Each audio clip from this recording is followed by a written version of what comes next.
What's happening, guys? 6th of December, and there was some interesting response to what's happening in the market right now. Even the gurus out there, that everybody in the mortgage industry subscribes to and listens to, says, "Hey, lock going into the jobs report," and then we get the jobs report. So you've got what ADP, which I think is a little bit more of an accurate representation, earlier this week coming out with employment data. We talked about the jobs openings last time we were on here, but then the ADP employment change shows that we had a significant decline.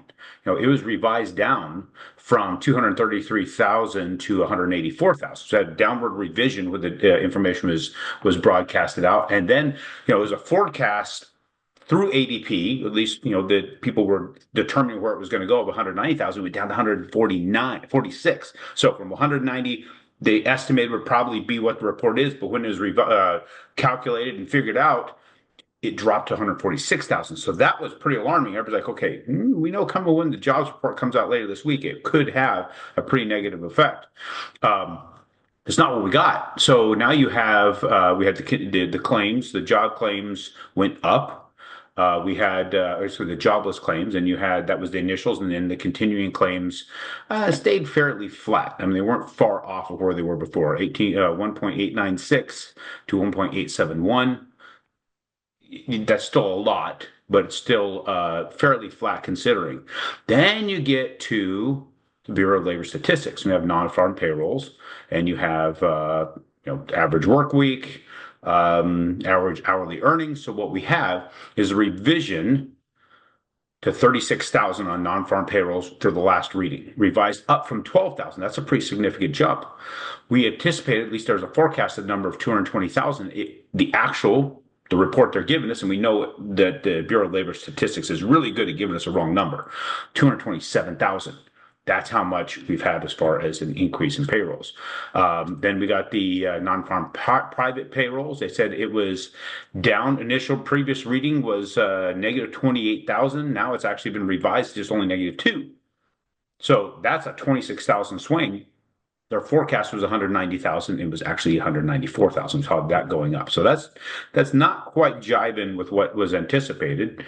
Hourly earnings showing that they stayed fairly flat. Prior reading was 4%.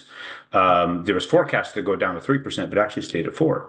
Unemployment rate, that stayed fairly flat. It was 4.1% before, now it's 4.2. It was actually forecast at 4.2. Average work week was forecasted at 34.3 hours. It's still 34.3 hours as far as what they gave an actual reading. We're waiting on the consumer sentiment. At this point, it's forecast to be 73.2. I'm going to go ahead and refresh to see if that actually came out. And we have it at 74. So consumer sentiment, people wanting to spend money, has gone up a bit. So what do we got here? Let's take a peek at what we're looking at. This is our charts, as we always like to go to. So I've been watching this specific line, because we have as a ceiling, and we've been hitting on the ceiling, come back off of it. Yesterday, as everybody was claiming, this is going to be, we want to lock ahead of this jobs report based on all the data we've had, because everything's keeping us at this ceiling. This ceiling has been pretty formidable. And then today it opens on the ceiling and slams up and hits this next ceiling. I drew this one actually, I think, a couple of days ago since our last. So I was looking back to say, okay, what would be something that's got some sort of barrier? This one peaked out at that. I saw these kept hitting on that. It's like, that could be our next level. And we kept actually banging on that. I'd seen it sitting on this all morning long. You get above it and pull right back to it, get above it and pull right back to it. So I thought we'd be sitting there. When I switched over to the screen, it's actually pulling back. So we may be pulling back and heading back down to this. But I'm thinking, this is just me looking back over places where a lot of the trades would end up at, stop or have a floor or a ceiling, that we have this as a level. We're going to be having a hard time getting through that. That's also where our 14-day moving average is going. And then we'll have another level right here, because when you're looking at where all these trades are leveling out, somewhere in this area, 100.38. I can't be precise on that. We might be off just by a little bit. It could be a little bit higher, could be a little bit lower, but somewhere in there. So we have these barriers, but then we have the big barrier. This is the big one. This is the one that we want to keep an eye on. That sucker right there has proven to be very, very, very strong. Because what is that? That is the value of the security at the announcement of quantitative easing. So that's what we're always going to be looking at as our, I would call this kind of like an order block, if you will. Somewhere in here, there's orders floating around in there right here for sell orders. I think also sell orders right here that will punch this thing back down. That's my anticipation. Now, am I 100% accurate on that? We don't know. But so far, everything that has shown has proven that to be fairly strong area that pushes these traders to trade out of it. That's more or less how I see that.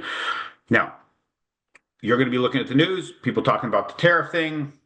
What about tariffs? It's going to push everything up. Everybody's freaking out about the tariff thing, guys. Understand the history of tariffs. As I understand, doing some research on this, when you're looking into the history of that, we've had post-World War II an agreement to allow tariffs, and we would not tariff Japan and Europe to help them rebuild. They've left that in place. Massive tariffs. You don't see a lot of our vehicles, let's just for instance, over in Europe or Japan, but you'll see their stuff here quite a bit. So if we're utilizing that as a tool and we're creating some sort of equality in that regard, we could have our manufacturing grow here to sell over there. So as a result of that, creating jobs. Are we going to need jobs? Yeah, we're going to need a lot of jobs, because if our new administration coming in does exactly as they say they will, we are going to be cutting back a ton of government jobs that are completely unnecessary, just literally sucking up the capital we have. That's why we're having to create all this made up money to inject in the economy to cover all these expenses that in reality, I don't believe we need. That's my belief. So what do we got to do, though, is create an environment for those people to go somewhere. So this is a tool that's going to be used. Now, you're going to hear a lot of people screaming, oh, it's going to push up costs. We're going to have major inflation. We've had some of the craziest inflation we've ever seen over the last few years. But yet, that was the same people saying we had a great economy, and that's why we have all this inflation. But then we start utilizing a business strategy. Now they want to use this as scream inflation. That was not, don't be listening to these fools. Understand what it is. Actually dig into and understand how tariffs are used and how this is going to be worked. Look at it from a business perspective. Quit looking at this from a political perspective. This whole thing of I'm going to put on my red jersey, you're going to put on your blue jersey, we're going to fight about this crap, is just freaking stupid. We need to be getting back, really thinking about this as a business, because really the United States is a business if you want to consider it as such. We have workers that have to do certain things. It has a specific job to do as far as when we call it the government, it's really the executive office, and to run this business. That is us as individuals within this business as a complete operation, the nation itself. And get away from that other crap. That other crap creates ways for people who make the rules to break the rules, but hold you accountable to them. So we got to change all of this. So I'm looking forward to seeing how this all plays out. And I pray that the people who got put in do exactly as they said they were going to do and start doing it right. Because the people who've been in there for the last however long, they've been just fleecing us and taking and pushing our debt through the roof, pushing our economy down into really it's a fictitious value at this point. So we'll see how it all plays out. I think I'm in a lock mode on this one as far as the charts are concerned. I'm not one that thinks that we need to be playing this going into those really, really strong barriers I was just showing. I'll just re-show you again why I believe that. Again, this is just my belief, but I am in a lock mode coming up here, hitting that barrier. Got that one there, and we have this big sumbitch right here. If we break through it and hold, it's not a big improvement. Now, even here, everybody's like, wow, look at that big candle. It's 100.717, and we're up at 400.01. I mean, that's an 1/8% in cost differential. It's not a lot. So it's $120 per 100,000.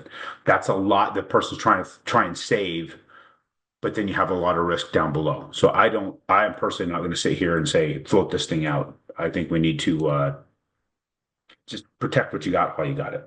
Appreciate you guys. I'll talk to you on Tuesday.